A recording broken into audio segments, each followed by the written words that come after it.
जय हिंद प्यारे विद्यार्थियों।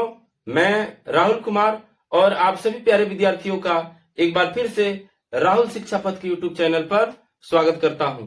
प्यारे विद्यार्थियों, आज इस क्लास के माध्यम से हम क्लास 10 न्यू एनसीईआरटी मैथ अध्याय 2 बहुपद अर्थात पोलिनोमियल से संबंधित तमाम छोटे छोटे बेसिक कॉन्सेप्ट के ऊपर बात करेंगे।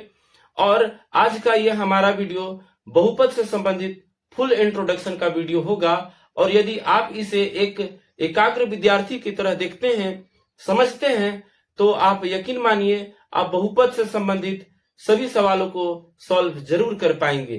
तो आइए स्टार्ट करते हैं। और आप देख सकते हैं कि हम पढ़ रहे हैं क्लास 10 न्यू एनसीईआरटी मैथ और आज हमारा अध्याय 2 है और 2 अध्याय है बहुपद अर्थात पोलिनोमियल।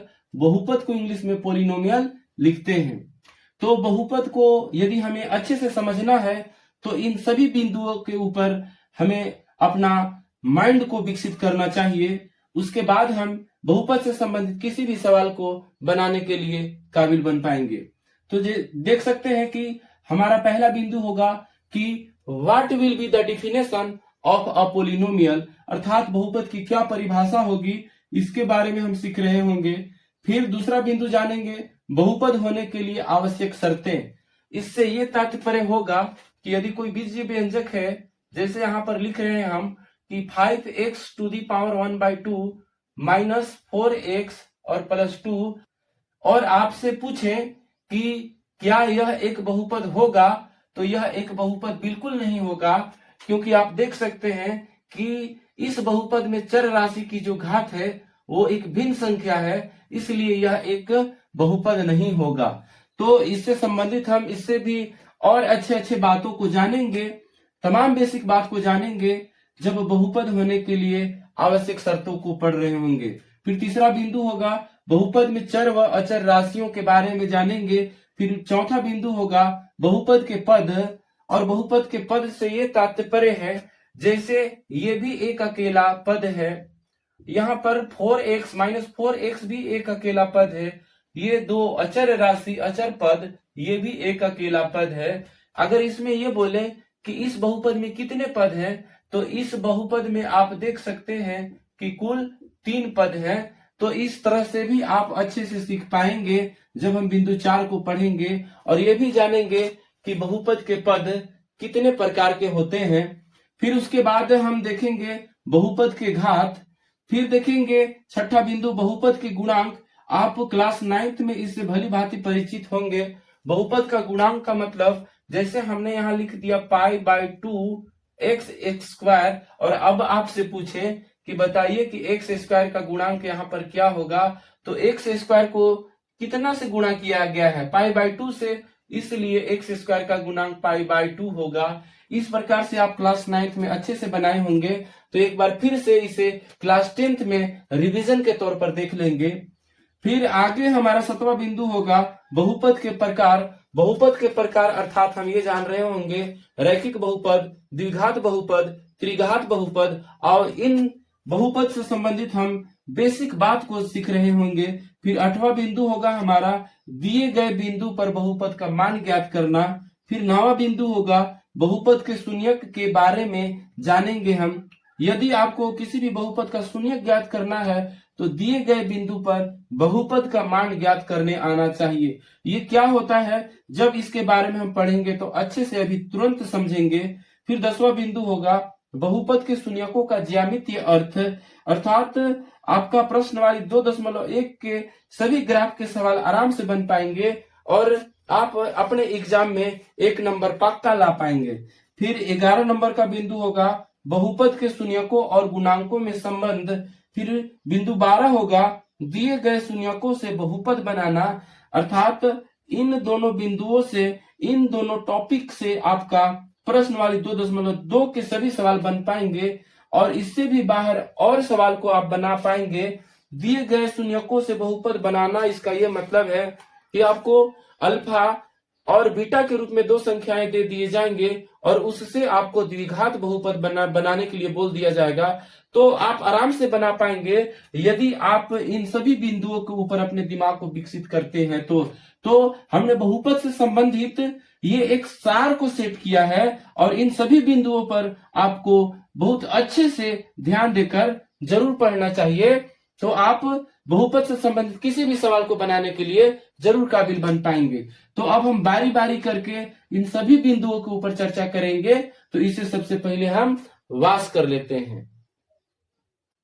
तो अब हम बहुपद को अच्छे से समझेंगे और यहां पर आप देख सकते हैं हमने हेडिंग लगाया है बहुपद, और बहुपद का इंग्लिश में नाम होता है पोलिनोमियल।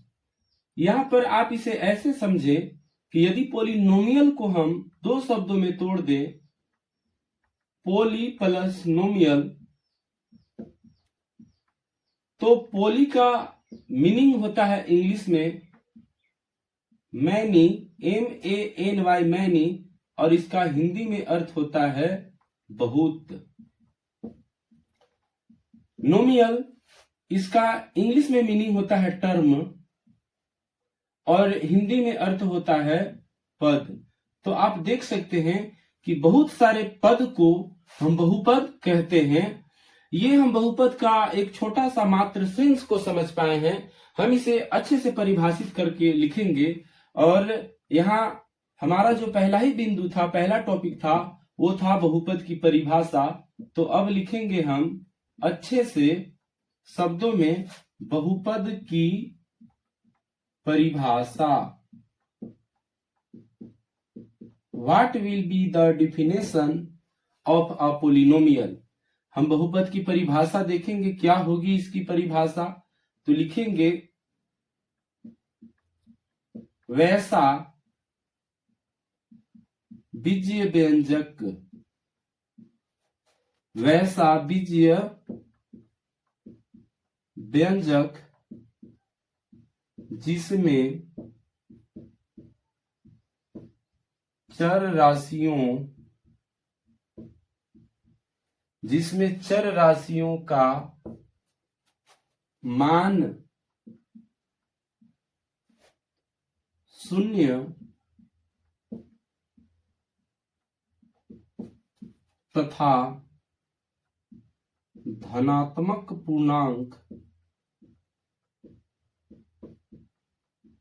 धनात्मक पूर्णांक घात के रूप में होता है।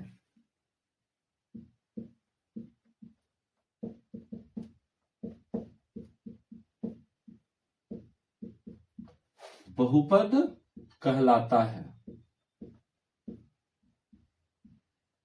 आप यहां पर देख सकते हैं बहुपद की परिभाषा कि वैसा बीजीय व्यंजक जिसमें चर राशियों का मान शून्य तथा धनात्मक पूर्णांक घात के रूप में होता है, बहुपद कहलाता है। शून्य तथा धनात्मक पूर्णांक का मतलब ये हुआ कि ये एक पूर्ण संख्या होगा, और पूर्ण संख्या किसे कहते हैं, तो प्राकृतिक संख्याओं के परिवार में यदि हम शून्य को भी शामिल कर देते हैं तो वो एक पूर्ण संख्या का समूह या परिवार प्राप्त होता है। तो यहां पर लिखेंगे इसका उदाहरण, जैसे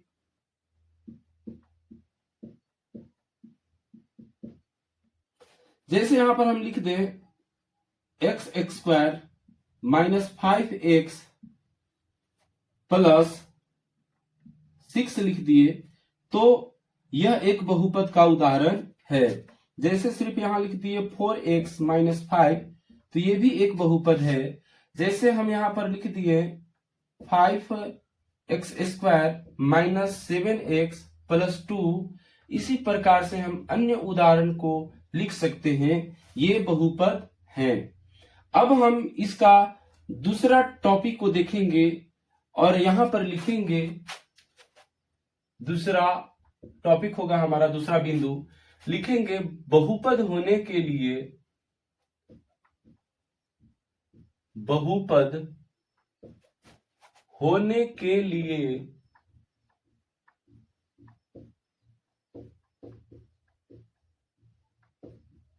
आवश्यक शर्तें। बहुपद होने के लिए आवश्यक शर्तें। तो बहुपद होने के लिए आवश्यक शर्तें हम ये सीखेंगे कि कोई भी बीजीय व्यंजक कब बहुपद होता है और कब बहुपद नहीं होता है उसके बारे में जानेंगे। तो यहां पर लिखेंगे इसका पहला कंडीशन को,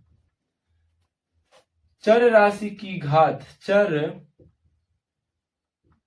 राशि की घात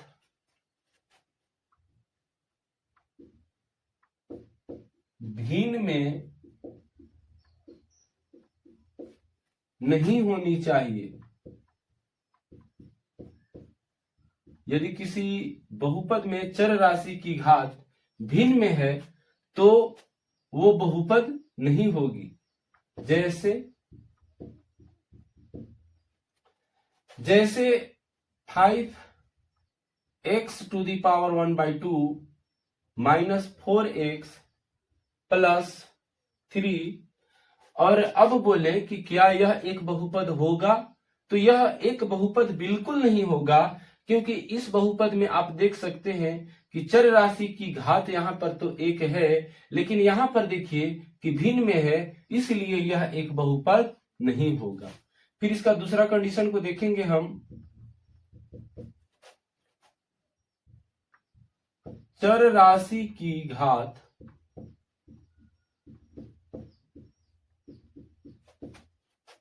ऋणात्मक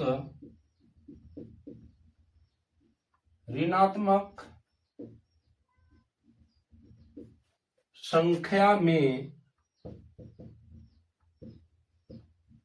नहीं होनी चाहिए। यदि किसी बहुपद में चर राशि की घात ऋणात्मक में है तो वो बहुपद नहीं होगा। जैसे x to the power -2 minus 2x plus 1 यहां पर लिख दिए, तो अब ये एक बहुपद नहीं होगा, क्योंकि इसका चर राशि की जो घात है वो माइनस में है, ऋणात्मक संख्या है, इसलिए यह एक बहुपद नहीं होगा। इसका तीसरा कंडीशन को देखेंगे तो और अच्छा से समझ में आएगा। लिखेंगे चर राशि की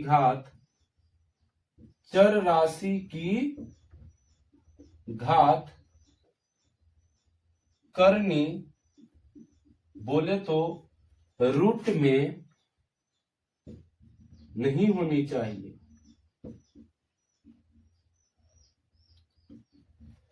यहां पर भी ऐसे समझिए कि यदि किसी बहुपद में चर राशि की घात करनी अर्थात रूट में है तो वो भी बहुपद नहीं होगा। जैसे 2x to the power √2 minus 4x और प्लस 5, इस प्रकार से हमने एक बहुपद को लिख दिया। और अब बोले ये एक बीज व्यंजक को हमने लिख दिया और बोले कि क्या यह एक बहुपद होगा, तो यह एक बहुपद नहीं होगा। ये सभी बहुपद नहीं है, क्योंकि इनका कंडीशन को आप देख सकते हैं कि बहुपद कब होते हैं। तो यही सभी बातों को हम अच्छे से समझेंगे और आप बहुपद को अच्छे से अब पहचान पाएंगे कि बहुपद कब होगी और बहुपद कब नहीं होगी। तो यहाँ पर हम एक नोट बात को भी बनाकर लिख लेंगे और यहीं पर लिख लेते हैं नोट, NOTE, नोट। जहां भी लिख रहे होंगे उसका अर्थ होगा विशेष बात। तो यहां पर हम लिखेंगे बहुपद की पहचान, बहुपद की पहचान। आप बहुपद को आराम से अब पहचान सकते हैं। तो बहुपद की पहचान आप ऐसे कर सकते हैं कि चर राशि की घात, चर राशि की घात एक पूर्ण संख्या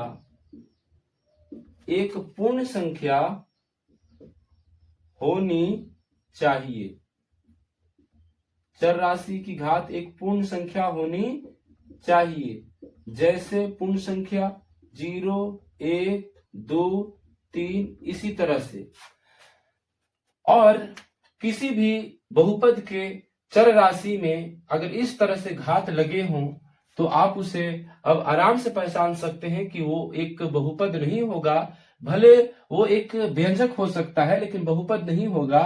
तो हम ये भी जानेंगे व्यंजक, बहुपद और समीकरण में डिफरेंट को भी अच्छे से जानेंगे कि बहुपद कब होता है, व्यंजक क्या होता है और समीकरण क्या होता है। उसके बारे में भी बड़ा कंफ्यूजन रहता है, तो उसे भी हम अच्छे से समझेंगे। हमने अभी तक ये देखा कि बहुपद को इंग्लिश में पोलिनोमियल बोलते हैं, और इसे दो शब्दों में हम तोड़े तो मैनी और नोमियल का यहाँ हुआ अर्थ इंग्लिश में टर्म। मैनी का हिंदी में अर्थ बहुत होता है और टर्म का पद। तो बहुत सारे पद को हम बहुपद कहते हैं। जैसे कि आप यहाँ पर देख सकते हैं, इसमें एक, ये दो और ये तीन, इसमें देख सकते हैं कि तीन पद हैं। अगर बोला जाए कि इस बहुपद में कितने पद हैं, तो एक, दो, तीन, तीन पद हैं। तो बहुत सारे पद मिलकर बहुपद कहलाते हैं। यहाँ पर देखें बहुपद की परिभाषा, वैसा बीजीय व्यंजक जिसमें चर राशियों का मान शून्य तथा धनात्मक पूर्णांक घात के रूप में होता है, बहुपद कहलाता है। जैसा कि आप यहाँ पर उदाहरण में देख सकते हैं। फिर हमने ये देखा कि किसी भी बीजीय व्यंजक को बहुपद होना है तो उसके लिए आवश्यक शर्तें क्या है। तो यहाँ पर देखें, चर राशि की घात भिन्न में नहीं होनी चाहिए। अगर इस तरह से किसी भी बहुपद में चर राशि की घात अगर है तो वो बहुपद नहीं होगा। फिर दूसरा बिंदु को यहाँ सीखे, चर राशि की घात ऋणात्मक संख्या में हो तो वो भी बहुपद नहीं होगा, जैसा कि आप यहाँ एग्जाम्पल में देख सकते हैं। फिर तीसरा बिंदु सीखे कि चर राशि की घात करनी अर्थात रूट में नहीं हो, तभी वो बहुपद कहलाएगी, अन्यथा वो बहुपद नहीं हो सकती है। फिर नोट में हमने ये सीखा बहुपद की पहचान। इस सभी बातों से हम बहुपद को पहचान सकते हैं, लेकिन इन सभी बातों को एक लाइन में सीमित कर हम यहाँ लिखें कि चर राशि की घात एक पूर्ण संख्या होनी चाहिए।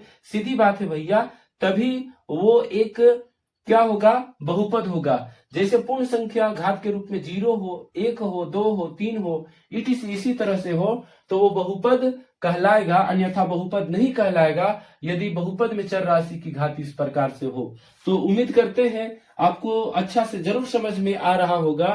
तो अब हम आगे के बिंदु को देखेंगे। तो सबसे पहले इसे हम वास करते हैं। अब हम बहुपद के चर व अचर राशियों के बारे में जानेंगे। तो यहाँ पर देख सकते हैं हमारा आगे की जो बिंदु है, टॉपिक है, बहुपद के चर व अचर राशियों के बारे में हम जान रहे हैं। तो इसमें है एक चर को इंग्लिश में लिखते हैं वेरिएबल,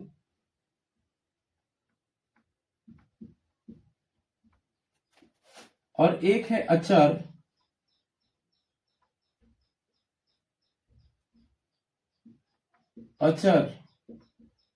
कांस्टेंट, तो ये कोई संख्या होती है। और इसके बारे में समझे तो आप जानते होंगे कि ए से लेके जेड तक के लेटर को ही चर कहा जाता है। जैसे एक्स क्या है तो चर है, वाई चर है, जेड चर है, ए क्या है, चर है, बी चर है। इसी प्रकार से हमने यहाँ पर लिखा कि ए से लेके जेड तक जो भी लेटर हैं ये चर राशि होते हैं। यहाँ पर अचर को समझे तो अचर आपका ये गिनती की संख्या होगा, जैसे 1, 2, 3, 4, इसी प्रकार से ये क्या होते हैं, अचर होते हैं। अब यहाँ पर इसका हम उदाहरण को और अच्छे से समझे। जैसे हम लिख दिए x + y = 20 लिख दिए, तो यहाँ पर ऐसे समझिए कि हम यहाँ पर x का मान अगर 10 लेते हैं तो y का भी मान 10 आएगा और ये दोनों मिलकर 20 बना लेंगे। यदि यहाँ पर आप देखिए 5x के स्थान पर रखते हैं तो y का जो मान है वो 15 आएगा, तो 20 हो जाएगा इधर। यदि हम यहाँ x का मान 8 लिखते हैं तो y का मान फिक्स है कि 12 आएगा, तब ये दोनों 20 यहाँ पर बना लेंगे। यहाँ पर आप देख सकते हैं कि x और y का मान जो है वो बार बार बदल जा रहा है, अर्थात चर जो है वो इस तरह से उसका मान बदलते रहेगा, जैसे कि आप यहाँ पर उदाहरण में देख सकते हैं।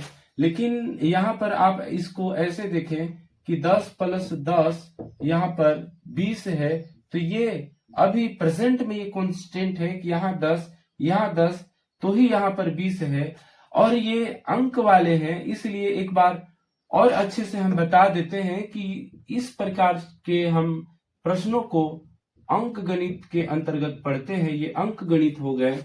और ये यहाँ पर ABCD और संख्या भी है, तो इसलिए ये एक व्यंजक है, और जब व्यंजक है तो इसीलिए इसको हम बीजगणित के अंतर्गत पढ़ते हैं। तो उम्मीद है आपको ये बात भी अच्छा से समझ में आया होगा कि ये अंक वाले हैं, इसलिए इसे अंक गणित के अंतर्गत पढ़ते हैं। और ये संख्याओं के साथ ABCD वाले लेटर भी हैं, तो ये व्यंजक हो गया, और ये इससे हम बीजगणित के अंतर्गत पढ़ते हैं। तो आप चर और अचर राशि के बारे में अच्छे से समझ पाए होंगे, और लिखेंगे नोट।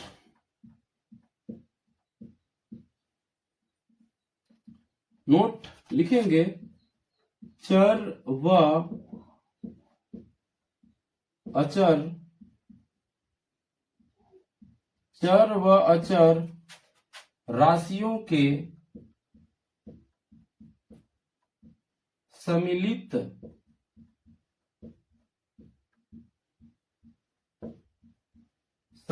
रूप को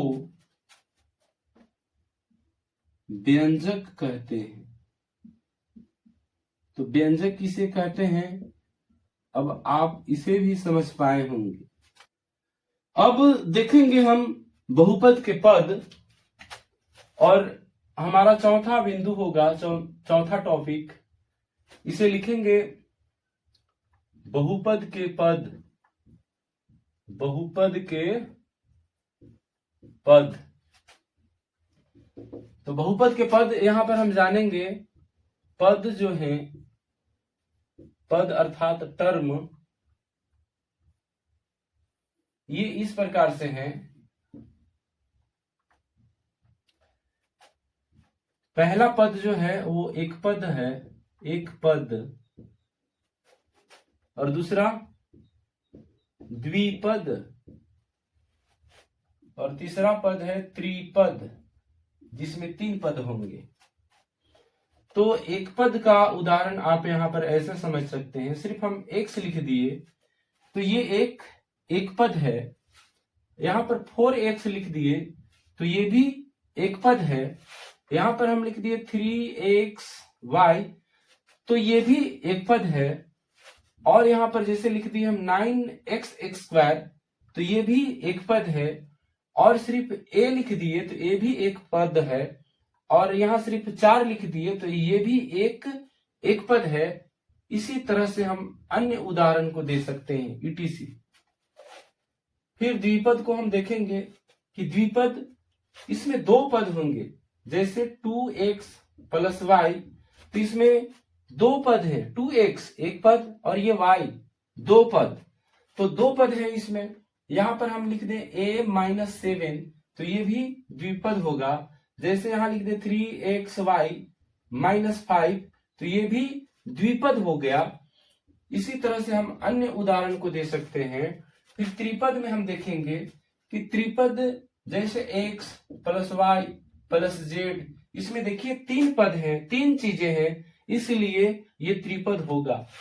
और यहां पर लिख सकते हैं 7a + 5b - 2, तो ये क्या हो गया, ये भी त्रिपद हो गया।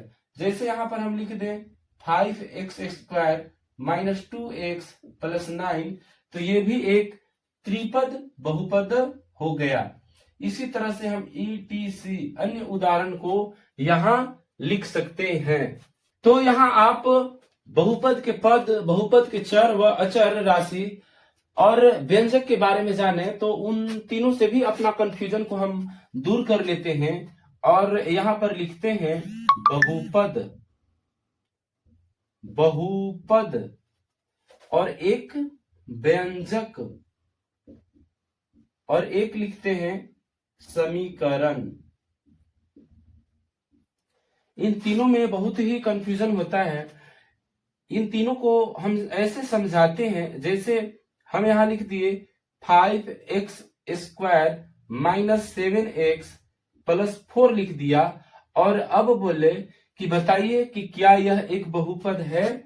तो यह एक बहुपद है, ये बहुपद भी है। क्या यह एक बीजीय व्यंजक है, तो यह एक व्यंजक भी है। अब एक और अन्य उदाहरण को हम लिखेंगे तो आप समझिएगा उसे। जैसे 6x⁻³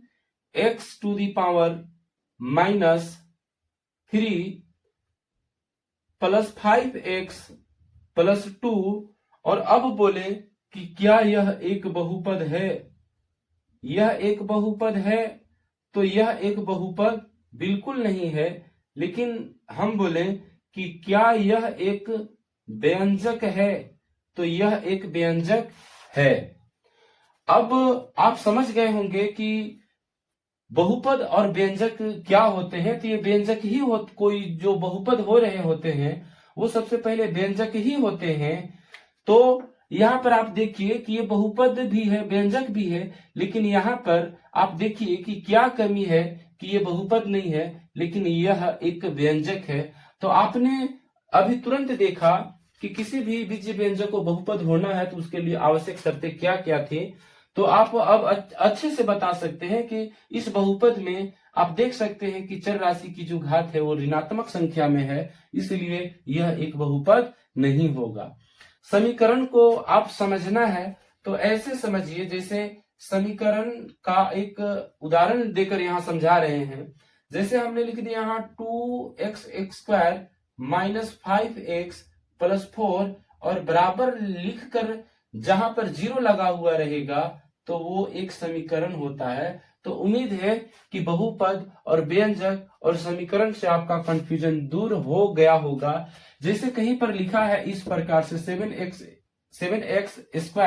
-5x+4 0, तो आप इसे बहुपद नहीं कह रहे होंगे, यह एक समीकरण है। तो उम्मीद है आपको अच्छा से जरूर समझ में आया होगा। अब यहाँ पर देखेंगे थोड़ा सा इससे भी संबंधित हम बात को देखेंगे कि आखिर ये व्यंजक क्यों हो गया। तो याद रखिएगा कि व्यंजक में चर राशियों की घात कुछ भी हो सकते हैं। तो देख सकते हैं कि इसकी घात जो है ऋणात्मक में है, फिर भी ये एक व्यंजक हो गया, क्योंकि व्यंजक यही कहता है कि ये हमारे चर राशियों के घात जो है कुछ भी हो सकते हैं, फिर भी हम व्यंजक कहलाएंगे।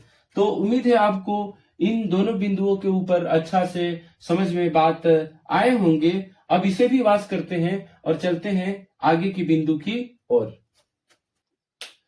तो अब हम आगे की बिंदु देखेंगे, और आगे की जो बिंदु है हमारा वो है बहुपद की घात, अर्थात डिग्री ऑफ अ पोलिनोमियल। इसे परिभाषित करेंगे, लिखेंगे किसी दी गई बहुपद में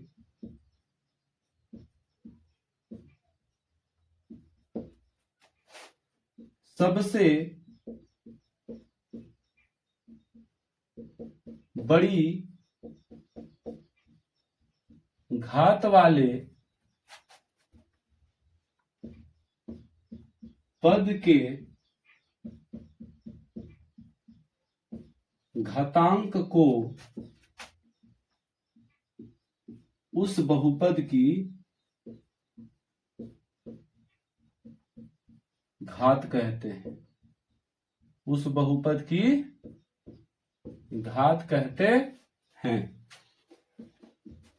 जैसे 2x³ + 3x² + 4x - 5। आप इसमें देखिए कि सबसे बड़ी घात वाले पद, सबसे बड़ी घात वाला पद इसमें कौन है, तो सबसे बड़ी घात वाला पद यही है। इसका घातांक आप देख सकते हैं, जो चर राशि की घातांक है, मतलब घात का जो अंक है वो 3 है, इसलिए इस बहुपद की घात जो है वो कितना हो जाएगा, 3 हो जाएगा। आप जरूर समझ पाए होंगे। जैसे कोई और अन्य उदाहरण ले ले हम, जैसे 4x³ + 5x² + 4x⁴ - 2x + 5। अब बोले कि इस बहुपद में बताइए कि घात कितना होगा, इस बहुपद की घात कितनी होगी। तो सबसे पहले आप देखिए सबसे बड़ी घात वाले पद, सबसे बड़ी घात वाला पद, ये नहीं कि जो शुरू है उसी को देख लेना है, जैसा कि यहाँ पर बताए हैं। इसमें आप देखिए कि सबसे बड़ी घात वाला जो पद है वो 4x⁴ है। इसलिए इस बहुपद की अधिकतम घात कितना हो सकता है? तो यहाँ पर आप देख सकते हैं इस बहुपद में घात 4 होगा। अब इससे संबंधित कुछ नोट को लिखेंगे और लिखेंगे यहां NOTE नोट। यहां पर भी नोट को देखेंगे हम। नोट नंबर 1 होगा हमारा शून्य बहुपद की कोई घात नहीं होती है। याद रखना है, शून्य बहुपद की कोई घात नहीं होती है। इसका नोट नंबर 2 को देखेंगे और लिखेंगे इस प्रकार से, कुछ व्यंजक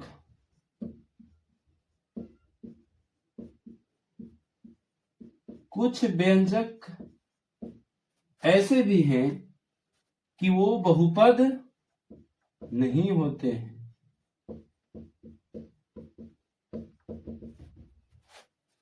यहां पर लिखेंगे जैसे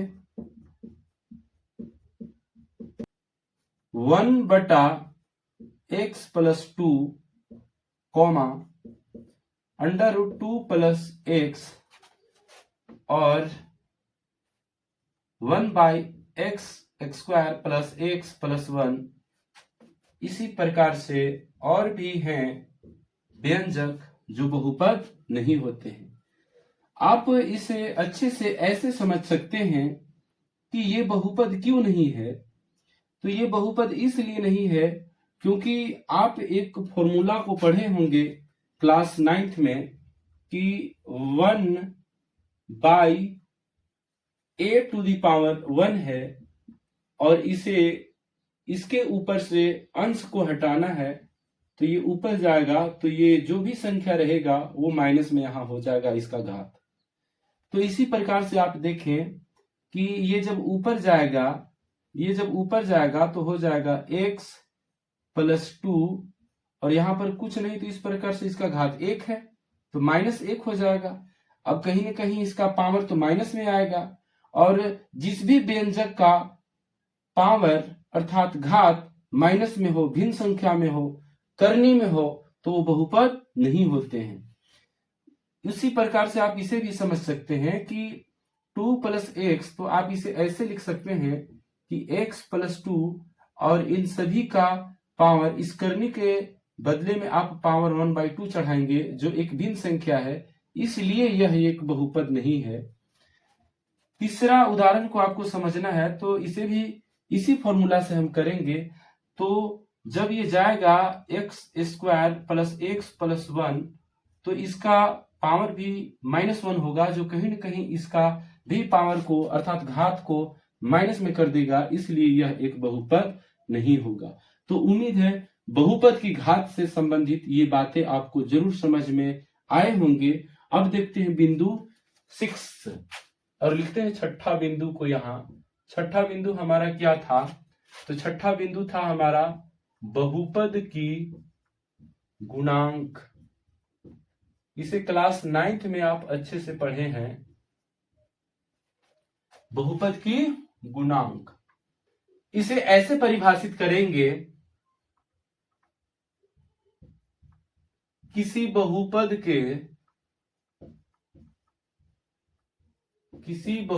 के पद में चर राशि के साथ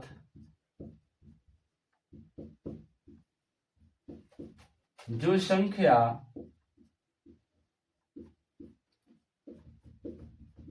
संख्या गुणा के रूप में होती है,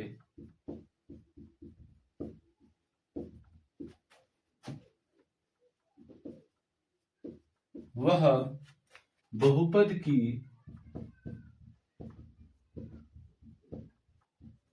गुणांक कहलाते हैं। तो बहुपद की गुणांक का भी यहाँ पर आप सामान्य सी परिभाषा आप देख रहे हैं कि किसी बहुपद के पद में चर राशि के साथ जो संख्या गुना के रूप में होती है बहुपद की गुणांक कहलाते हैं।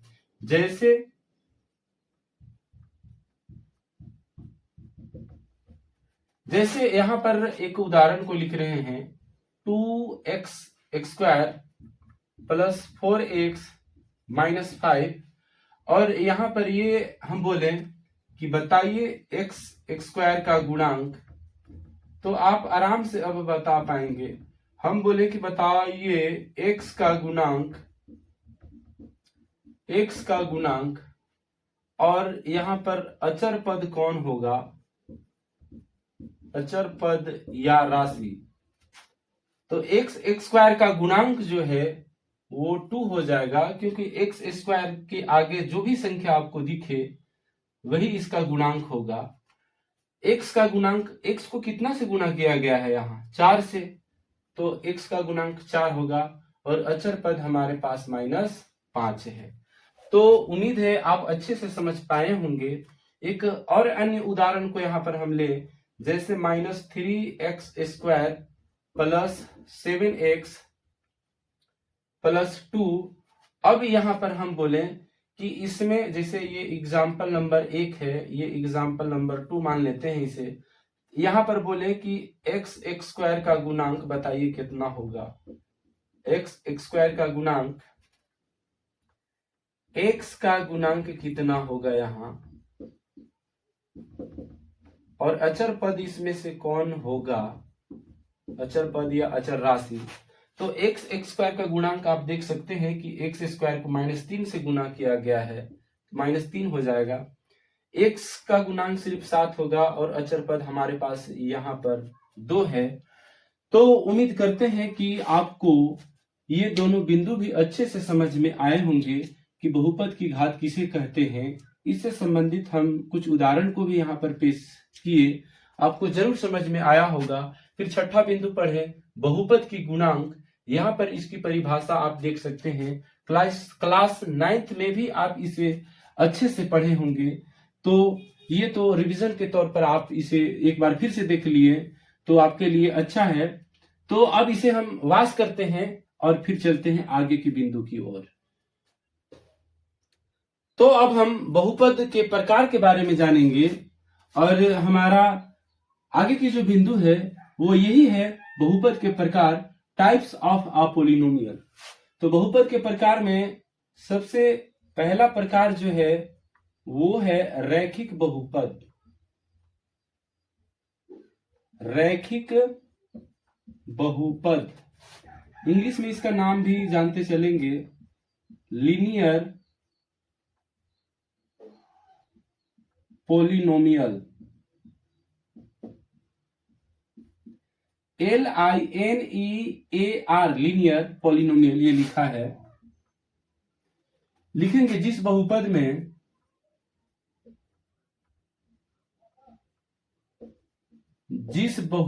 में चर राशि की घात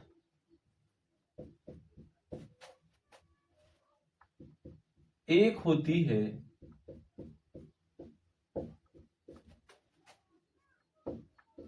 रैखिक बहुपद कहलाती है। यहां पर आप देख सकते हैं रैखिक बहुपद की परिभाषा की जिस बहुपद में चर राशि की घात केवल एक होती है, रैखिक बहुपद कहलाती है। यहां पर रैखिक बहुपद आप लिख लेंगे, रैखिक बहुपद कहलाती है। तो इसका हम यहां पर उदाहरण को भी लिखेंगे जैसे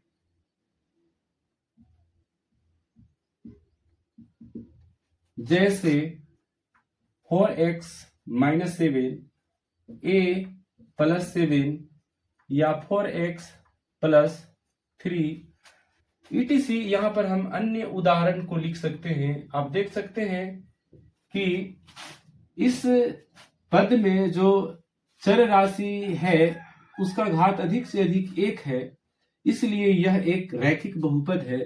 तो रैखिक बहुपद से संबंधित एक नोट को भी हम यहाँ पर लिखेंगे और लिखेंगे NOTE अर्थात विशेष बात।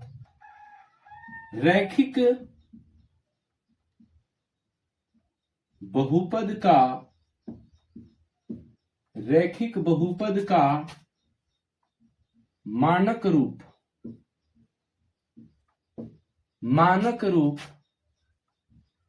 ax प्लस b होता है, जहां a और b क्या होते हैं? अचर राशि होते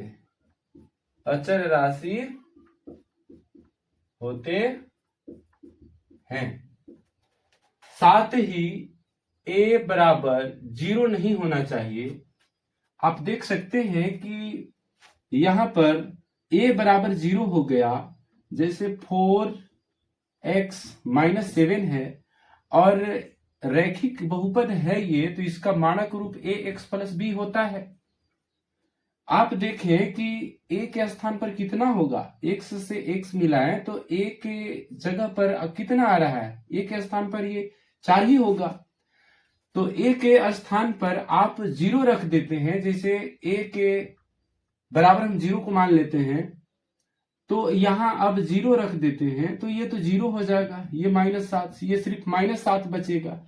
ये -7 को हम रैखिक बहुपद नहीं कह सकते हैं, ये एक सिर्फ पद है, ये एक अंक है, तो इसीलिए a बराबर 0 नहीं होना चाहिए। उम्मीद है आप अच्छे से समझ पाए होंगे। अब हम बहुपद के प्रकार में जो जानेंगे दूसरी प्रकार, वो दूसरी प्रकार है हमारा द्विघात बहुपद।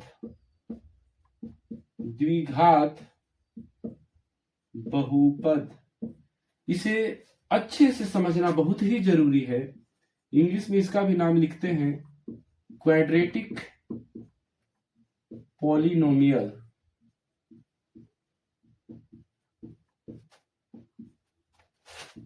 इंग्लिश में इसका नाम लिखें क्वाड्रेटिक पॉलिनोमियल। इसकी भी परिभाषा को यहां पर हम ऐसे लिखेंगे, जिस बहुपद में चर राशि की अधिकतम घात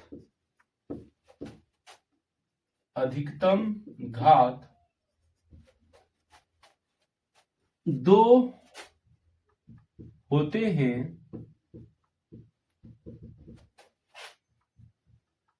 द्विघात बहुपद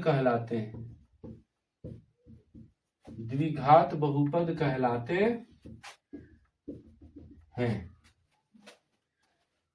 जैसे यहां पर भी हम इसका एग्जाम्पल को लिखेंगे, जैसे लिख दिया 2x² माइनस 5x प्लस 5, तो यह एक द्विघात बहुपद का उदाहरण होगा। इसी प्रकार से अन्य उदाहरण को भी हम यहां लिख सकते हैं, जैसे u² माइनस 2, ये भी द्विघात बहुपद का उदाहरण है। जैसे हम लिख सकते हैं 3x² प्लस 2x प्लस 5, ये भी एक द्विघात बहुपद का उदाहरण है। इसी प्रकार से अन्य उदाहरण को हम देख सकते हैं, लिख सकते हैं। अब यहां पर हम देख लिए द्विघात बहुपद की भी परिभाषा कि जिस बहुपद में चर राशि की अधिकतम घात, यहां पर आप देख सकते हैं कि इन सभी बहुपदों में चर राशि की जो घात है अधिक से अधिक 2 है, इसलिए यह एक द्विघात बहुपद है। अब इससे संबंधित भी एक नोट को लिखेंगे जो बहुत ही महत्वपूर्ण है। लिखते हैं नोट।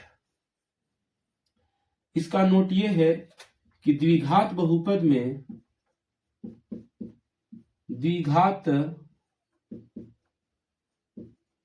बहुपद का मानक रूप a है, ये ax² plus bx plus c होता है, जहां a, b, c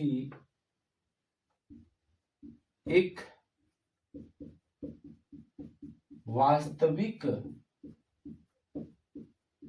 वास्तविक संख्याएं होते हैं या अचर राशियां होते हैं। साथ ही a बराबर 0 यहां पर भी नहीं होना चाहिए।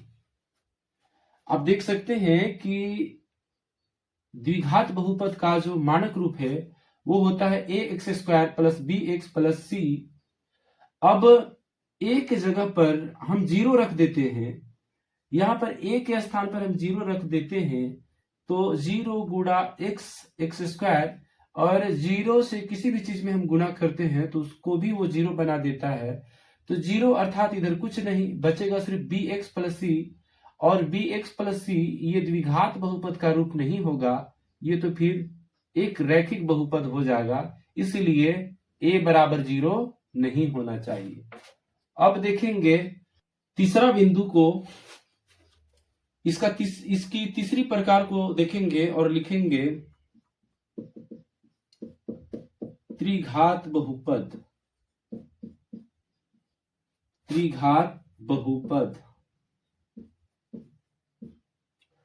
इसका भी इंग्लिश में नाम लिख लेते हैं क्यूबिक पॉलिनोमियल।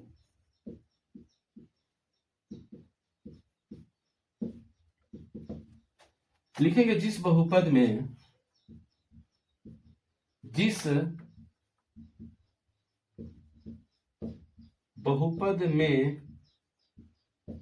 चर राशि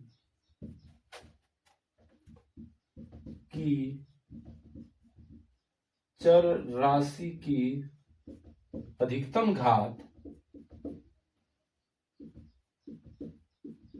3 होते हैं, त्रिघात बहुपद कहलाते हैं। त्रिघात बहुपद कहलाते हैं। जैसे यहां पर भी इससे संबंधित कुछ उदाहरण को हम लिखेंगे, जैसे 2x³ plus 3x² plus 4x minus 5। यहां पर देख सकते हैं कि इस बहुपद में जो चर राशि की अधिकतम घात है वो 3 है, इसलिए यह एक त्रिघात बहुपद होगा। लिखेंगे नोट NOTE नोट, त्रिघात बहुपद में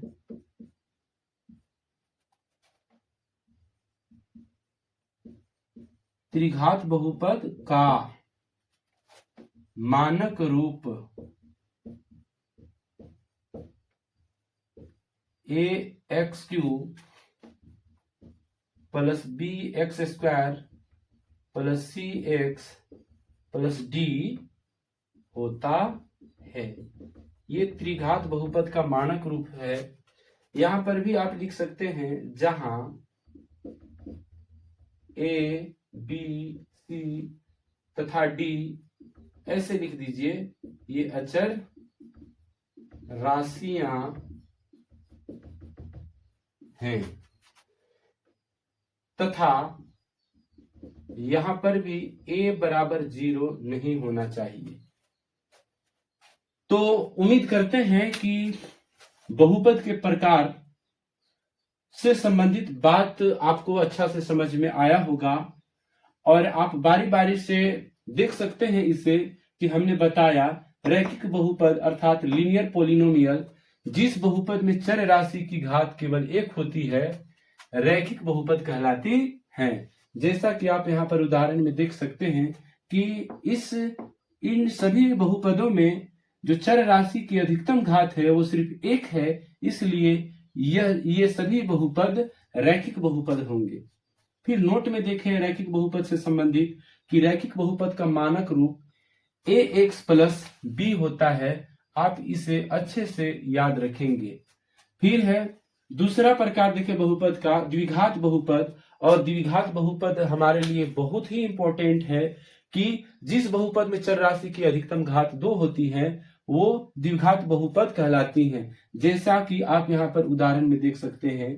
फिर द्विघात बहुपद से संबंधित नोट को ये लिखें कि द्विघात बहुपद का मानक रूप ax² plus bx plus c होता है, जहां a b c एक वास्तविक संख्याएं अर्थात अचर राशियां होते हैं और a बराबर 0 नहीं होना चाहिए, अन्यथा ये द्विघात बहुपद का मानक रूप नहीं होगा। फिर तीसरा प्रकार देखें बहुपद का त्रिघात बहुपद, जिसे इंग्लिश में क्यूबिक पॉलिनोमियल बोलते हैं। इसका परिभाषा है जिस बहुपद में चर राशि की अधिकतम घात 3 होते हैं त्रिघात बहुपद कहलाते हैं, जैसा कि यहाँ पर आप उदाहरण में देख सकते हैं। नोट, त्रिघात बहुपद का मानक रूप ax³ plus bx² plus cx plus d होता है, जहां a b c d अचर राशियां होते हैं तथा a बराबर भी यहाँ पर भी 0 नहीं होना चाहिए, अन्यथा त्रिघात बहुपद नहीं फिर द्विघात बहुपद हो जाएगा।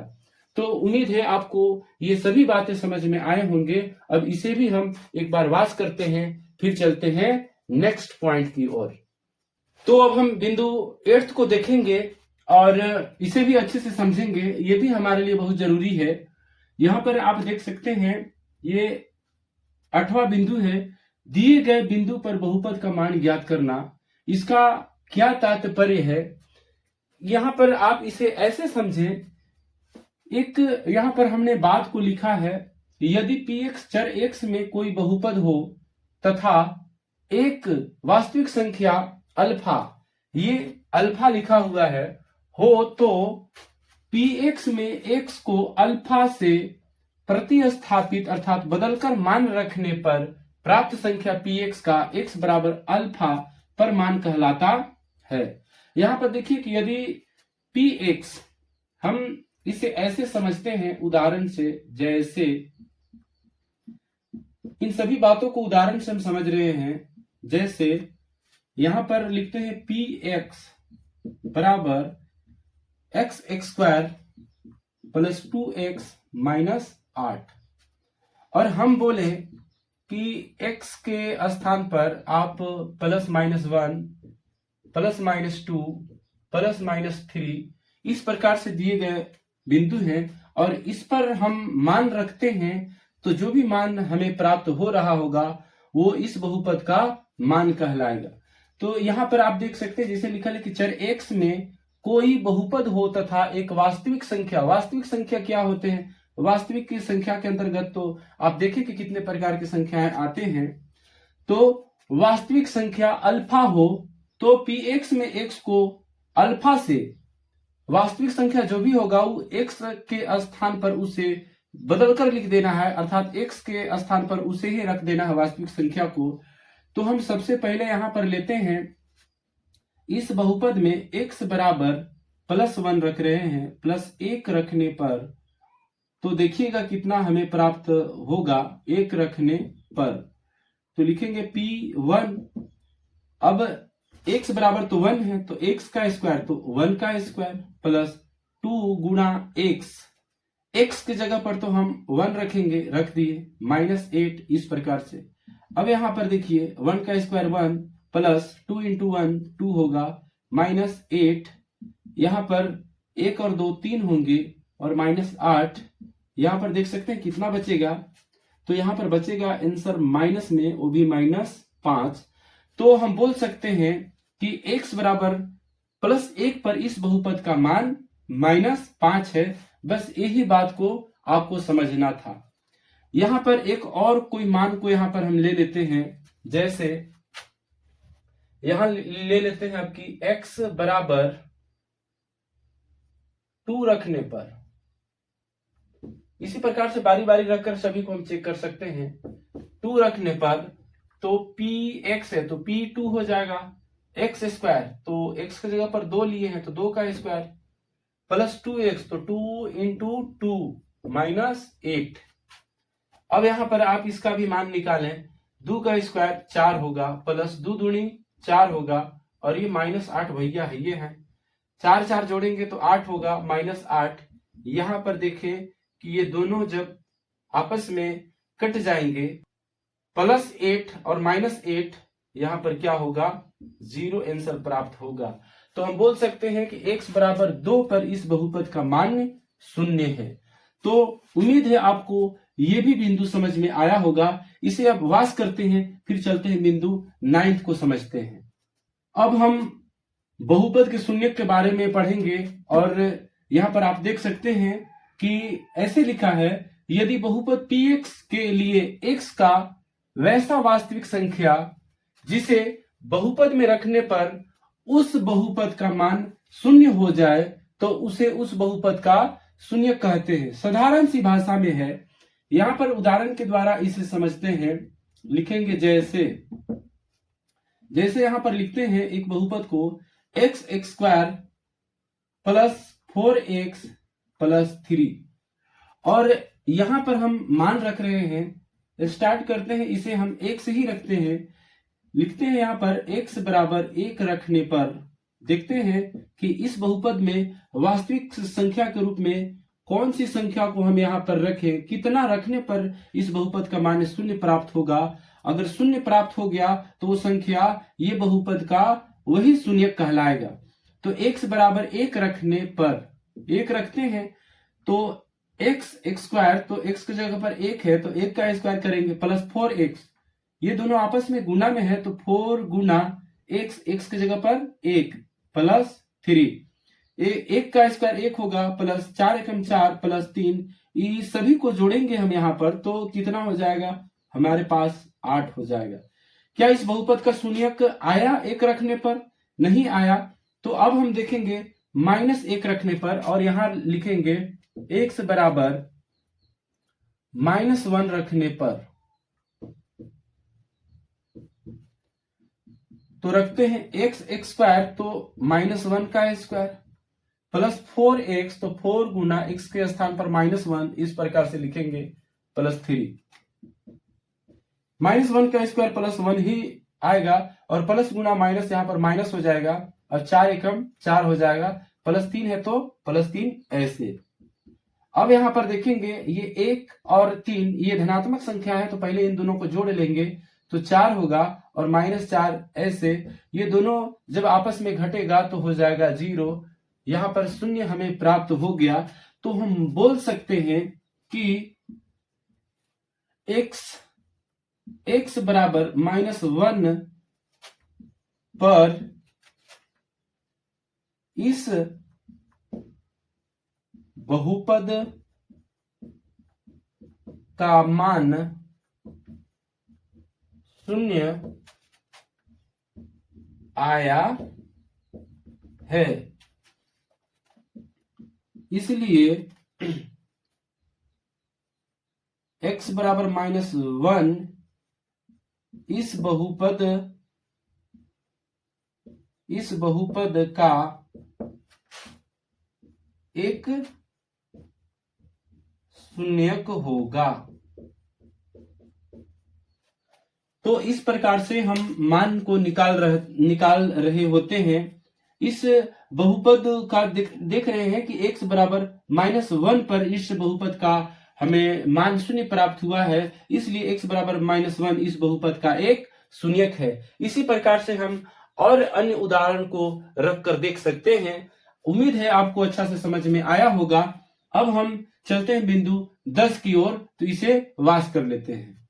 तो अब हम बहुपद के शून्यकों का ज्यामितीय रूप देखेंगे और इससे प्रश्नवाली 2.1 के सभी सवाल आराम से बन पाएंगे और आप एग्जाम में इससे संबंधित 1 नंबर पक्का कर पाएंगे। पहला है रैखिक बहुपद के शून्यक का ज्यामितीय अर्थ। तो यहाँ पर आप देख सकते हैं एक ग्राफ को हमने यहाँ पर इस तरह से बनाया है, ये x अक्ष है और ये y अक्ष है। तो रैखिक बहुपद में इस तरह से ग्राफ होती है और ये जो सरल रेखा है ये x अक्ष को y पर नहीं देखना है, x अक्ष को यहाँ पर टच की है, यहाँ से कट करते हुए इधर गई है। तो इस रैखिक बहुपद में शून्यक की संख्या यहाँ पर अगर हम बोले तो शून्यक की संख्या कितनी हो जाएगी, शून्यकों की संख्या, तो यहाँ पर शून्यकों की संख्या 1 हो जाएगी। जैसे कि हमने यहाँ पर नोट में लिखा है कि कोई भी ग्राफ एक्स अक्ष को जितनी बार काटती है शून्यकों की संख्या उतनी ही होती है। तो ये एक सरल रेखा है, सीधी रेखा है, और एक्स अक्ष को सिर्फ एक बार कट की है, इसीलिए शून्यकों की संख्या एक हो जाएगा। यहाँ पर जैसे नोट में लिखे हैं कि रैखिक बहुपद में सरल रेखा एक्स अक्ष को, ये सरल रेखा इस एक्स अक्ष को सिर्फ एक बार ही काटती है, अर्थात रैखिक बहुपद में एक शून्यक होता है। ये बात याद रखना है कि रैखिक बहुपद में शून्यकों की संख्या होती है। ऑप्शन करके दे देगा 1 2 3 4, पता ना होगा तो पता ना किसमें टिक मार देंगे। फिर है दूसरा, द्विघात बहुपद के शून्यकों का ज्यामितीय अर्थ। यहाँ पर लिखे हैं कि किसी द्विघात बहुपद ax² + bx + c जहां a बराबर 0 नहीं होना चाहिए के लिए संगत समीकरण y बराबर ax² + bx + c के ग्राफ का आकार ऊपर की ओर ऐसे इस तरह से या तो नीचे की ओर खुला इस तरह से होती है, जैसा कि आप यहाँ पर उदाहरण में देख सकते हैं। ये देखिए द्विघात बहुपद के ये इस तरह से ग्राफ है। यहाँ पर यदि हम आपसे पूछे कि बताइए इस ग्राफ वाले फिगर में बताइए कि शून्यकों की संख्या कितनी है, तो आप यहाँ पर देख सकते हैं कि एक्स अक्ष को ये लाइन जो है, ये कर्व लाइन जो है, ये 2 बार कट की है, एक यहाँ और एक यहाँ, इसलिए शून्यकों की संख्या कितना हो जाएगा, तो शून्यकों की संख्या यहाँ पर 2 बार हो जाएगा। यहाँ पर भी शून्यकों की संख्या 2 हो जाएगा, क्योंकि यहाँ पर भी देख सकते हैं 2 बार कट किया है। यहाँ पर शून्य की संख्या ये सिर्फ एक बार इस एक्स अक्ष के लाइन को टच किया है, इसलिए ये शून्यकों की संख्या यहाँ पर 1 हो जाएगा। यहाँ पर भी शून्यकों की संख्या 1 हो जाएगा।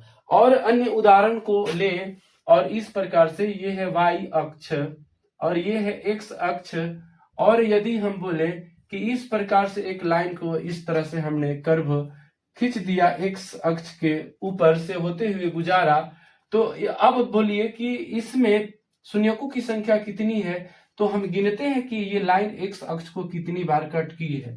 एक बार यहाँ एक शून्यक होगा, एक शून्यक यहाँ, एक शून्यक यहाँ, एक शून्यक यहाँ, इसलिए इसमें शून्यकों की संख्या ये लाइन को 4 बार कट की है, इसलिए शून्यकों की संख्या 4 हो जाएगी। जैसा कि यहाँ पर लिखे हैं, कोई भी ग्राफ एक्स अक्ष को जितनी बार काटती है शून्यकों की संख्या उतनी ही होती है। तो उम्मीद है आपको बहुपद के शून्यकों का ज्यामितीय अर्थ भी समझ में आया होगा, और यदि आप इसे अच्छे से समझे होंगे तो आप क्लास 10th में प्रश्नवाली 2.1 के सभी सवाल आराम से बना पाएंगे और एग्जाम में इससे संबंधित 1 नंबर अपने लिए पक्का कर पाएंगे। तो अब इसे मिटाते हैं और चलते हैं आगे की ओर। तो अब हम बहुपद के शून्यकों तथा गुणांकों में संबंध के बारे में जानेंगे और इसे बहुत अच्छे तरीके से पढ़ेंगे। तो यहां लिखेंगे बहुपद के शून्यकों तथा गुणांकों में संबंध। तो सबसे पहले हम इसके अंतर्गत पढ़ेंगे रैखिक बहुपद के लिए। रैखिक बहुपद के लिए रैखिक बहुपद के लिए हम पढ़ेंगे, तो यहां पर लिखेंगे रैखिक बहुपद। रैखिक बहुपद का मानक रूप जानते हैं, ax + b का शून्यक -b/a होता है। b यहां पर क्या है, तो अचर पद है, तो इसे ऐसे भी लिख देंगे अचर पद। a क्या होता है, तो a होता है x का गुणांक। उम्मीद है आप अच्छे से सीख पा रहे होंगे। अब यहाँ रैखिक बहुपद का शून्यक ज्ञात करने का सूत्र हो गया -b/a। जैसे हम यहाँ पर एक उदाहरण को ले रहे हैं 4x + 8। अब यहाँ पर देखिए, हम इसके बारे में अच्छे से जाने तो यहाँ पर लिखेंगे x का गुणांक। x का गुणांक अर्थात x का गुणांक तो a होता है और a बराबर हमारे पास है 4। फिर लिखेंगे अचर पद। अचर पद अर्थात ये b है और b के स्थान पर है 8। तो इसका शून्य ज्ञात करना है तो हम इसे अब गुणनखंड विधि से करें तो लिखेंगे सबसे पहले इसका गुणनखंड हम अगर ज्ञात करें गुणनखंड तो गुणनखंड होगा 4x प्लस 8 का। इसमें आप देख सकते हैं कि 4 कोमा है, निकल जाएगा बाहर, ये कॉमन संख्या 4 हो जाएगा तो यहाँ बचेगा x और 2। 4 से x में गुना करेंगे तो 4x हो जाएगा, फिर 4 से 2 में गुना करेंगे तो 4 दूनी 8 हो जाएगा। अब यदि हमें इसका शून्य ज्ञात करना है तो 4 इंटू एक्स प्लस 2 को शून्य के बराबर मान लेते हैं तो 4 इधर गुना में है, इधर जाएगा 0 के तरफ तो भागा में चल जाएगा और फिर 0 हो जाएगा। तो हमारे पास बचेगा x प्लस 2 बराबर 0 और यहां से x का मान निकल कर आएगा +2, 0 के उधर जाएगा तो -2 हो जाएगा। तो यहाँ पर आप देख सकते हैं कि रैखिक बहुपद इस उदाहरण का शून्यक हमारे पास -2 प्राप्त हो चुका है। अब इसे हम दूसरा विधि से हल करें, सेकेंड मेथड, तो इसे भी सीख लेते हैं। 4x प्लस 8 है हमारे पास। सबसे पहले हमारे पास यहाँ पर x का गुणांक है, x का गुणांक a होता है और a बराबर हमारे पास दिया हुआ है 4 और अचर पद अर्थात b बराबर है हमारे पास 8। तो हम इसे सूत्र से सीधे हल कर देंगे। रैखिक बहुपद का शून्य ज्ञात करने के लिए सूत्र है रैखिक बहुपद का शून्य बराबर होता है -b/a। अब यहां पर देखिए ध्यान से कि b कितना है तो 8 है, सूत्र में माइनस है तो माइनस यहां लगा दिए, बटा a हमारे पास 4 है तो 4 लिख दिए। 4 से 8 को काट देंगे तो 2 बार में, यहां पर भी आप देखें कि 2 आंसर निकल कर आया -2 इस रैखिक बहुपद के उदाहरण का। तो उम्मीद है आप अच्छे से समझ पाए होंगे। अब हम देखेंगे रैखिक बहुपद के लिए तो देख लिए, अब देखेंगे द्विघात बहुपद के लिए बहुपद के शून्यकों तथा गुणांकों में संबंध। तो अब हम द्विघात बहुपद के लिए देखेंगे बहुपद के शून्यकों तथा गुणांकों में संबंध। तो यहां पर लिखेंगे हम, माना अल्फा, ये अल्फा है, अल्फा तथा बीटा द्विघात बहुपद px बराबर ax² plus bx plus c, जहां a बराबर 0 नहीं है का शून्यक है।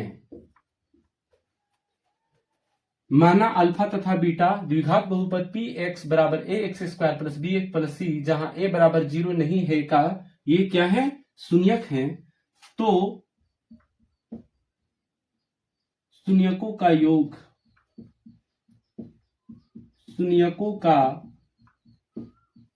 योग अर्थात अल्फा प्लस बीटा बराबर होता है -b/a। और इसे अच्छे से समझें तो आप देखिए कि ये -b जो है, b को यहां पर आप समझे तो b क्या है, तो b है x का गुणांक और a क्या है तो x² का गुणांक है। तो लिखेंगे x² का गुणांक है भैया कौन, a, लिख दिए। x² का गुणांक कौन है, a। अब फिर लिखेंगे इसका शून्यकों का गुणनफल।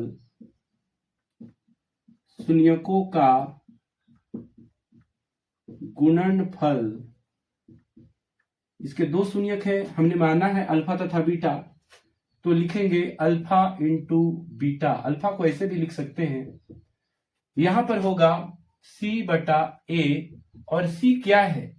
c हमारे पास ये अचर पद होता है, तो अचर पद बटा a क्या होता है? तो a होता है एक्स स्क्वायर का गुणांक। यहां पर लिख दिया हमने एक्स स्क्वायर का गुणांक। तो अब इसे एक उदाहरण के द्वारा हम समझने का प्रयास करते हैं। यहां पर लिखते हैं जैसे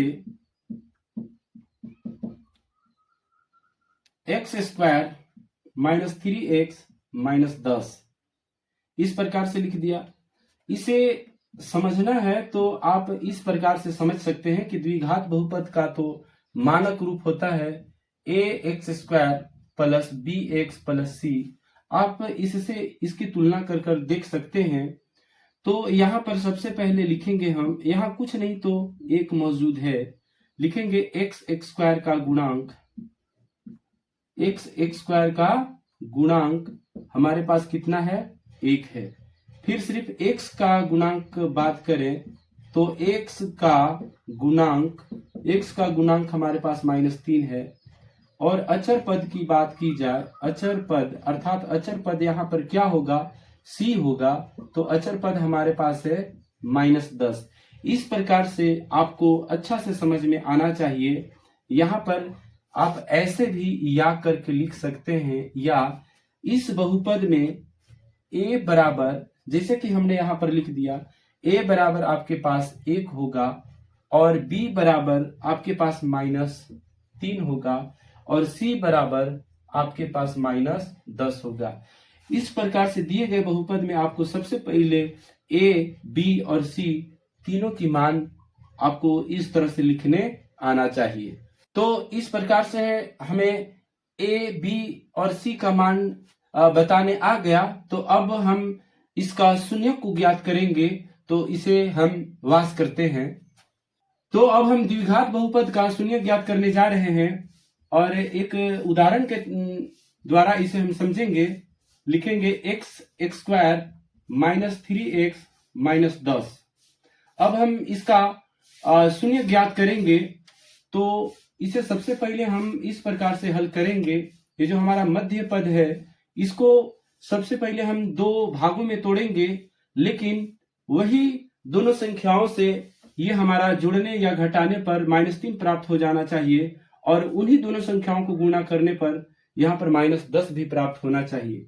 तो यहाँ पर अगर -10 है तो -10 को आप दो ऐसी संख्याओं में तोड़ें कि गुणा करने पर -10 ही आना चाहिए और उन्हीं दोनों संख्याओं को जोड़ने या घटाने पर -3 भी प्राप्त हो जाना चाहिए। तो यदि हम इसे लिख देते हैं -5 गुना 2, तो इन दोनों संख्याओं को गुना करेंगे तो -5 गुना +2 -10 प्राप्त हो जाएगा। और इन्हीं संख्याओं को जब हम -5 + 2 करेंगे तो -3 भी प्राप्त हो जाएगा। तो यहाँ पर लिखेंगे हम एक्स एक्स स्क्वायर प्लस नहीं -5x + 2x - 10। अब ये 3 से 4 पद हो गए, तो 2 का ग्रुप बनाकर हम इसमें से कोमा निकालेंगे, कॉमन संख्या को बाहर करेंगे। जो भी चीज कॉमन लियाएगा उसको हम बाहर करेंगे।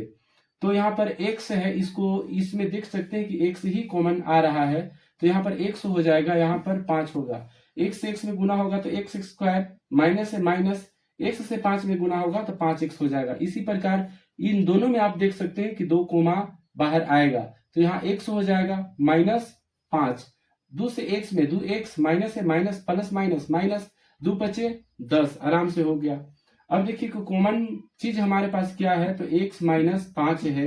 बाहर कौन कौन है, तो x है और +2, तो इसे भी लिख लेते हैं हम एक बॉक्स में, x + 2। अब शून्य ज्ञात करना है इन दोनों का, तो हम लिखेंगे x - 5 बराबर 0 के बराबर मान लेते हैं। तो x बराबर -5 इधर जाएगा तो +5 होगा। एक शून्य प्राप्त हो चुका है हमारा। लिखेंगे और x + 2 बराबर 0 माने, तो x बराबर +2 उधर जाएगा तो -2 होगा। यहाँ पर भी दूसरा शून्य प्राप्त हो गया। आप इसे जो भी शुरू मान निकल चुका है x बराबर, उसे आप अल्फा कह सकते हैं। अल्फा बराबर है 5 और ये बीटा बराबर है -2। तो आप समझ गए होंगे कि द्विघात बहुपद के शून्य कैसे ज्ञात किए जाते हैं। तो ये बहुत ही इंपॉर्टेंट है, इसे अच्छे से सीखना बहुत जरूरी है, क्योंकि ये 2 से 3 नंबर में बोर्ड के एग्जाम में आ जाते हैं। अब हम इसकी जांच करने के लिए सीखेंगे और लिखेंगे, यहां पर लिखेंगे जांच। तो जांच कर रहे हैं तो लिखेंगे शून्यकों का योग अर्थात अल्फा प्लस बीटा बराबर में होता है -b/a। और यहां पर जैसा कि आप देख सकते हैं, हमने लिखवाया था कि -b क्या है, तो b हमारे पास होता है x का गुणांक, और a क्या होता है, तो ये x² का गुणांक होता है। अब यहां पर हम अल्फा प्लस बीटा को जोड़ने पर जितना मान आएगा उतना ही -b/a करने पर अगर दोनों तरफ इक्वल आ जाते हैं तो जानेंगे कि हमने जो शून्यक निकाला है वो सही है। तो लिखेंगे, हमारे पास अल्फा और बीटा का दोनों मान प्राप्त हो चुके हैं, तो यहां पर लिखेंगे अल्फा है हमारे पास 5 प्लस बीटा है -2, तो इस प्रकार से लिख लेंगे। फिर यहां पर बराबर लगाएंगे। बताइए, यहां पर कुछ नहीं तो 1 है।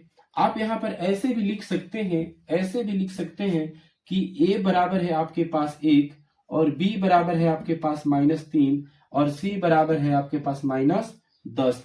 इस तरह से जब हम a b c का मान को पता कर लेते हैं तो वहां पुट करने में आसानी होती है।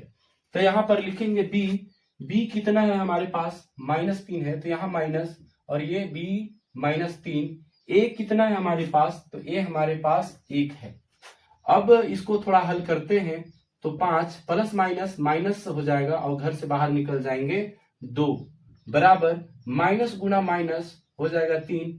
किसी भी संख्या के नीचे 1 मौजूद होता है, अभी इधर भिन्न में नहीं है तो इसे भी 1 को छोड़ देते हैं, 1 है इसके पास, तो 5 में से 2 जाएगा तो 3 बचेगा और इधर भी 3 बचेगा। अर्थात ये सही बात है कि हम जो शून्यक निकाले हैं वो सही है।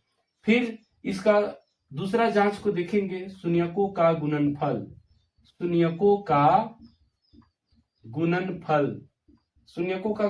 होता है c/a। c अर्थात अचर पद और a x² का गुणांक होता है। तो यहां पर इसे ऐसे लिखेंगे, शून्यकों का गुणनफल अर्थात हमारे पास 2 शून्यक है अल्फा इंटू बीटा, तो यहां लिख लेंगे 2 शून्यकों का गुणनफल अल्फा इंटू बीटा बराबर c/a। ऐसे लिखेंगे तो ज्यादा उचित होगा। अब हमारे पास अल्फा कितना है, तो हमारे पास अल्फा आप देख सकते हैं कि 5 है, गुना बीटा के रूप में हमारे पास शून्य का आया है -2, इस प्रकार से लिख दिए। फिर बराबर c हमारे पास है -10, तो -10 लिख दिए।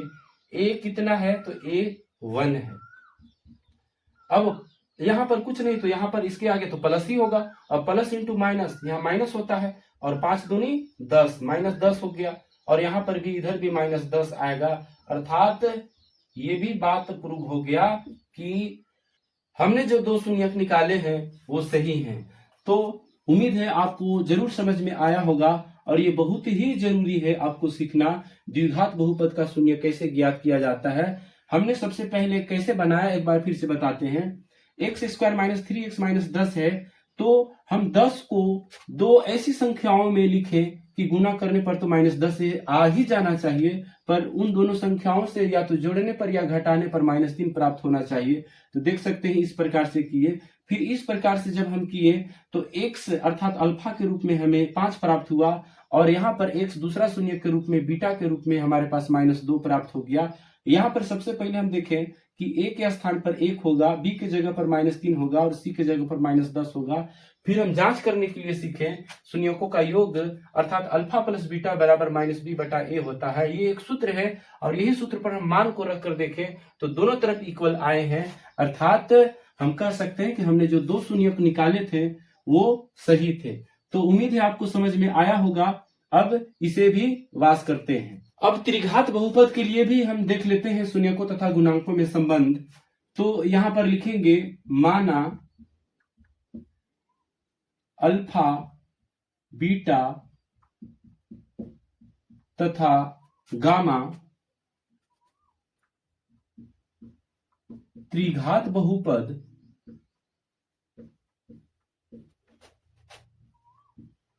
ax cube plus bx square plus cx plus d, जहां a बराबर नहीं होना चाहिए 0 के शून्यक है।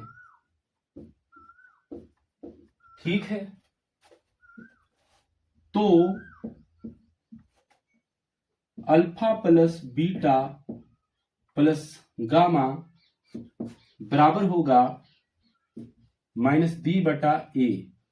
माइनस बी यहां पर देखिए, बी क्या है तो एक्स स्क्वायर का गुणांक है, तो यहां पर लिखेंगे एक्स स्क्वायर का गुणांक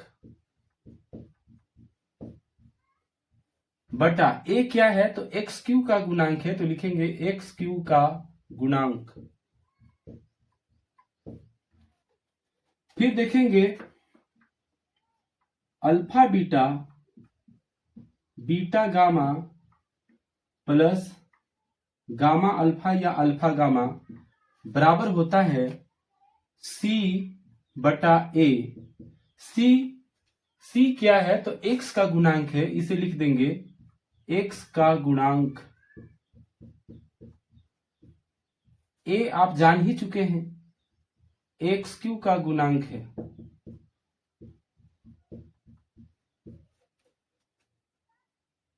alpha into beta into gamma बराबर होता है माइनस डी बटा ए। अब डी क्या है, डी क्या है तो डी है अचर पद।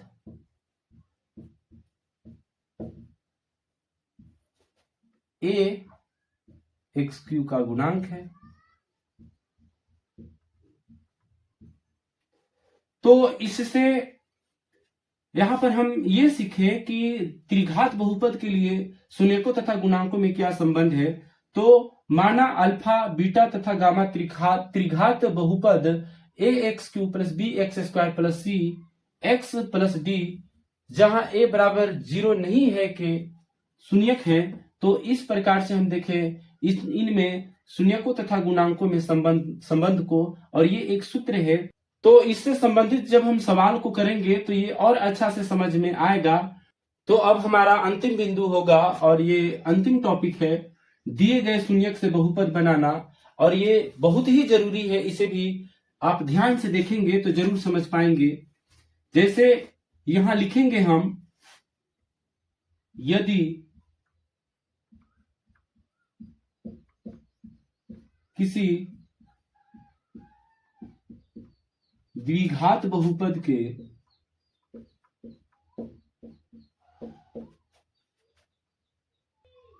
शून्यक अल्फा तथा बीटा हैं, तब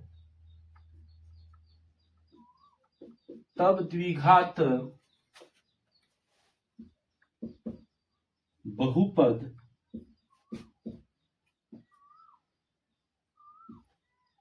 एक्स स्क्वायर माइनस शून्यकों का योग, इसे ध्यान से जरूर देखिएगा, शून्यकों का योग इंटू एक्स प्लस शून्यकों का गुणनफल।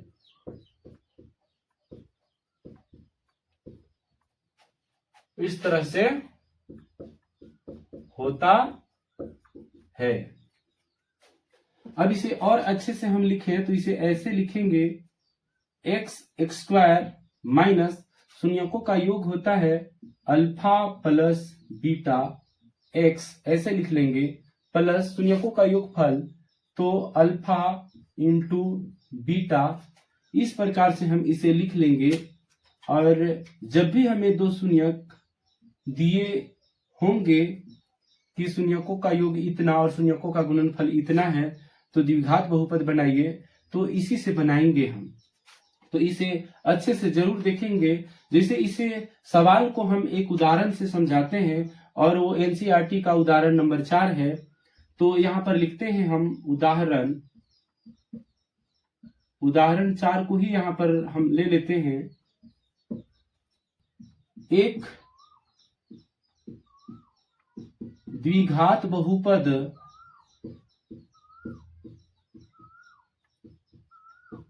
बनाइए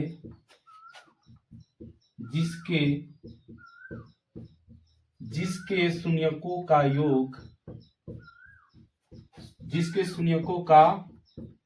-3 है और शून्यकों का गुणनफल 2 है।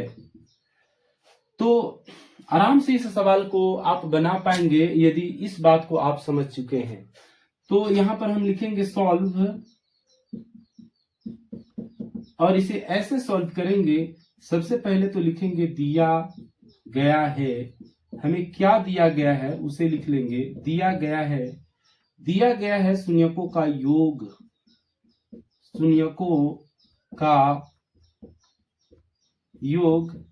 तो शून्यकों का योग अर्थात हमारे पास अल्फा प्लस बीटा दिया गया है और वो है -3। फिर हमारे पास दिया गया है शून्यकों का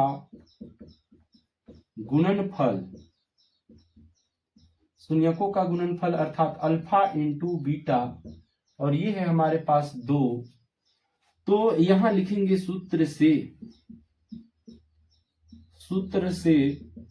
क्या है? तो सूत्र है हमारे पास x² minus alpha plus beta अर्थात शून्यकों का योगफल, फिर है शून्यकों का गुणनफल अर्थात अल्फा इंटू बीटा है हमारे पास। अब हम इसमें मान को रखेंगे तो x² minus alpha plus beta हमारे पास -3 है, तो इस तरह से लिख लेंगे -3, x अपने स्थान पर ही है, प्लस अल्फा इंटू बीटा शून्यकों का गुणनफल हमारे पास 2 है तो 2 लिख देंगे। अब इसे थोड़ा सा और सॉल्व कर लेंगे तो x² माइनस माइनस प्लस और प्लस 2, और यही हो गया हमारा आंसर। उम्मीद है आपको समझ में जरूर आया होगा। अब हम और अन्य उदाहरण को देखेंगे, लेकिन सबसे पहले सवाल को बनाएंगे। प्रश्न वाली 2.1 और 2.2 के सभी सवालों को हम सोल्व करेंगे, और बहुपद से संबंधित ये हमारा फुल इंट्रोडक्शन का क्लास यदि आप अच्छे से देखते हैं तो आपको जरूर अच्छे से चीजें समझ में आएंगे। तो आज का वीडियो यहीं तक। सभी को धन्यवाद।